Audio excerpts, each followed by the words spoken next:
mon client une infraction à la législation sur les armes, pour laquelle d'ailleurs on ne comprend pas pourquoi il est renvoyé devant un tribunal, puisqu'il avait des autorisations de les détenir. Je suis particulièrement interloquée de voir l'ampleur que ça a pu prendre pour rien.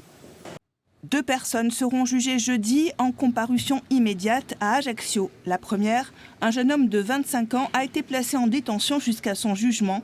Il sera jugé pour infraction à la législation sur les armes. Pour mon client, une infraction à la législation sur les armes, pour laquelle d'ailleurs on ne comprend pas pourquoi il est renvoyé devant un tribunal, puisqu'il avait des autorisations de les détenir. Je suis particulièrement interloquée de voir l'ampleur que ça a pu prendre pour rien. La deuxième personne, âgée de 33 ans, incarcérée également dans l'attente de la comparution jeudi, sera jugée pour port d'armes, refus de donner les codes de son téléphone et refus de se soumettre à un prélèvement biologique. Pour son avocat, beaucoup de rumeurs ont été relayées concernant cette affaire.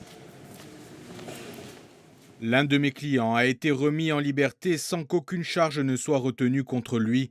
Pour le reste, je m'étonne de l'emballement qu'il y a eu autour de ce dossier, surtout du côté du parquet, mais constate avec soulagement que celui-ci a abandonné les poursuites pour association de malfaiteurs qui ne tenaient absolument pas.